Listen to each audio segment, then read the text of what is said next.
Welcome to the Alcohol Reset, the podcast that helps you reset your habits, health, and relationship with alcohol without judgment or extremes.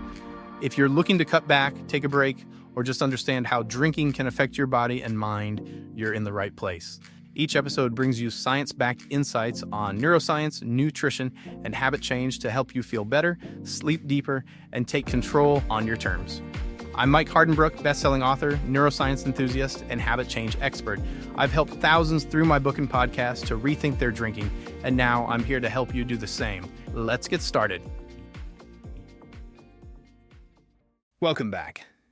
Okay, let's talk about something you've probably heard, your entire adult life. That idea, the one that says, hey, a glass of wine a day, it's actually good for you. It feels comfortable, doesn't it? It's widely accepted, almost part of our social DNA. We don't really tend to question it much, but today, we're going to poke at that comfortable idea a bit. We're going to look closely at the science, the newer reports, things like the big 2023 Global Burden of Disease report, and some really specific studies coming out in journals like Nature Medicine. Our mission today really is just to understand what the latest biology tells us about moderate drinking. What does it really mean for our bodies long term? And let me be clear. This isn't about being preachy or, scare tactics. Definitely not about judgment. This is strictly biology, just the facts. So if you enjoy a drink sometimes, maybe even regularly, but you're also really serious about your long-term health, your longevity, well, this is for you. We need to understand why the definition of, let's call it healthy drinking, seems to be shifting right under our feet. And it's shifting because the data is getting better, more precise.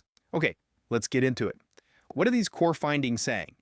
For decades, we kind of operated under this assumption that there was a safe zone, a threshold. Up to this amount is fine, maybe even beneficial. The new reality, though, based on these huge meta-analyses, global data, it's really challenging that whole concept. Researchers are now suggesting there might be no truly safe level of alcohol when we're talking long-term health, especially for things like heart health and, importantly, brain health.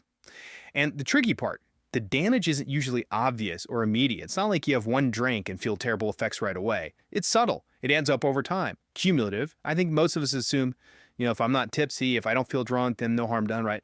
But even that small amount, if it's regular, it's still a signal disruptor, biologically speaking.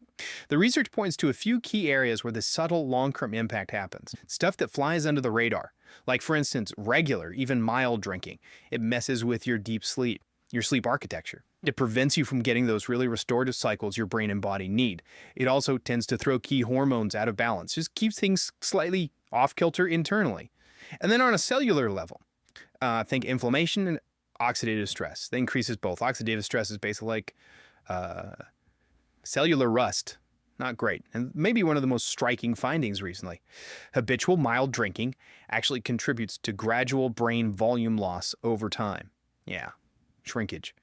So this really forces us to look at a cultural blind spot. We kind of blurred the lines, haven't we? Between what's socially normal, a drink with dinner, totally fine, and what's biologically harmless. And the science. It's saying those two things might be much further apart than we thought. Okay, let's zoom in a bit more. What's the actual chemistry behind just one drink? What's that invisible toll? So you take that first sip, your brain reacts immediately. It's kind of a nice 1-2 punch initially. First, alcohol boosts dopamine. That gives you that little hit of reward of pleasure, feels good. Second, it plays around with GABA. GABA is your main inhibitory neurotransmitter. Basically, it pumps the brakes on anxiety. That's where that smooth, relaxed, maybe more sociable feeling comes from. And that's the positive feedback loop, right? That's why we often enjoy it. But, and here's the crucial part, the biological cost often comes later. The crash, or what some call the chemical rebound. See, as your body metabolizes the alcohol, as those initial nice effects wear off, your brain chemistry tries to rebalance itself, and it often overcorrects. This rebound triggers a noticeable spike in cortisol, the main stress hormone.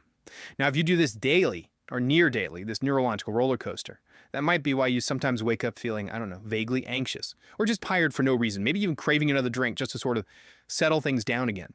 When it's a habit, your nervous system never really gets a chance to fully reset, to find its true equilibrium. So that mild nightly drink, it becomes this constant low-level disruptor for your mood, your energy, your body's ability to recover. And the cost isn't just in your head. It's constant chemical stress. It shows up subtly elsewhere. That chronic, low-grade inflammation alcohol promotes. It doesn't just, sit there. It can subtly weaken your immune response over time. It can make it harder to recover from exercise. It might even contribute to that general stiffness or those little aches and pains people often just blame on getting older. You're essentially keeping your body in this self-imposed state of like low-level physiological stress. And while your body is working overtime to deal with this chemical processing, it starts draining essential nutrients. Beyond messing with your deep sleep, your liver is working hard to detoxify. And in doing that, it burns through B vitamins really fast, especially B1, thiamine, and B12, cobalamin. Depleting those impacts really fundamental things like how you produce energy, the health of your nerves. So the big question then is, if the science is becoming this clear, how on earth did the myth of moderate drinking is healthy get so entrenched? Well, you have to go back a few decades to something called the French paradox. Researchers observed that some populations in France, despite eating diets high in saturated fat, had relatively low rates of heart disease, and they also drank red wine moderately. So the conclusion jumped to back then was, it must be the red wine. Maybe that resveratrol stuff in it is protective. And that idea, man, it took off. Especially in Western cultures, it was exactly what people wanted to hear, but the scientific correction eventually came. It took time and bigger, better studies. These later meta-analyses, they were much better at controlling for other factors, confounding variables, they call them. And they found something crucial, the supposed heart benefits. They weren't actually coming from the alcohol itself. They were statistically linked to the other lifestyle factors common in those groups. What kind of factors? Things like eating better overall, more whole foods, less processed stuff, having strong social connections, community bonds. That's huge for health, we now know. And, critically, being more physically active in daily life. When the scientists managed to statistically separate the alcohol from these positive lifestyle bits, the protection vanished. And instead, the underlying risks associated with the alcohol itself became much clearer, starkly visible even, this newer research pile. It shows that even one standard drink per day measurably increases the risk for several serious issues. We're talking various types of cancer, high blood pressure, and cognitive decline over the long haul. And it's important to note, the research consistently points out these risks seem to be statistically more pronounced for women. So the consensus now, it's really shifted. It's not just tweaking the old message, it's redefining it based on biology. Less alcohol is definitely better for your health span. And for maximizing longevity, the science points towards none being the optimal choice. Now, if hearing all this makes you pause and think about your own habits, maybe question that regular, mild consumption, just know that awareness, that self-reflection, that's huge progress right there. And I want to leave you with something really practical. Based on the science, your body is incredibly resilient. It has this amazing capacity to bounce back when you reduce or remove alcohol. But you can support that recovery. You can accelerate it by giving your body what it needs, especially after that nutrient drain we talked about. Since we know alcohol creates that chemical stress and depletes key nutrients, focusing on restoring those B vitamins is really key, especially for your nervous system and energy. Let's talk specifics for a sec. Vitamin B1, thiamine. Research shows alcohol really messes with how your body absorbs regular thiamine.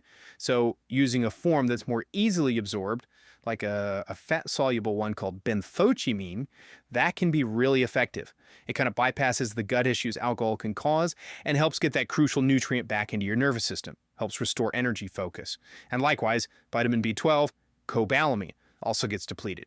The methylcobalamin form is often preferred here because it's already active in the body. It supports nerve health, it helps regulate mood, and it really aids in fighting off that lingering fatigue that can come with regular, even mild drinking. Understanding the why behind using these specific forms, it's important. It's because the subtle disruption from alcohol needs a sort of a scientifically targeted approach to help the system fully reset. Think of it like a science providing a backup plan for your body's own recovery team. So ultimately, this whole story around alcohol, it's changing, fundamentally. And it's not being driven by opinions or morality, but by cold, hard biological facts.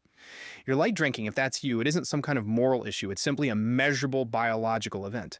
And just knowing how that nightly glass, or whatever it is, affects your body's chemistry, that knowledge is power. That's the essential first step toward making choices that really line up with your long-term health goals. So I'll leave you with one final thought, something that maybe chew on.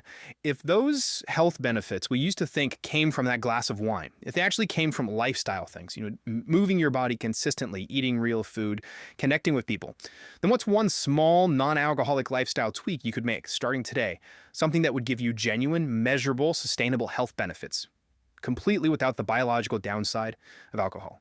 Maybe thinking about exploring some mindful alternatives or just focusing on actively supporting your body's natural resilience. That's a wrap for today's episode. If you got something out of this, do me a quick favor, leave a rating and review on whatever podcast platform you're listening on. It helps keep the show going and would mean the world to me. Got ideas, comments, or questions? Shoot me an email at mike@trycloud9.com. I'd love to hear from you. And if you're looking for extra support, check out Cloud9, makers of Daily Restore, a once-a-day supplement to support your body from alcohol's effects, and Rise and Unwind AM/PM, a 24-hour combo to curb cravings, balance mood, and improve sleep when taking a break. Go to trycloud9.com and use the code PODCAST to save 15% on your next order. Thanks for listening, and I'll catch you next time.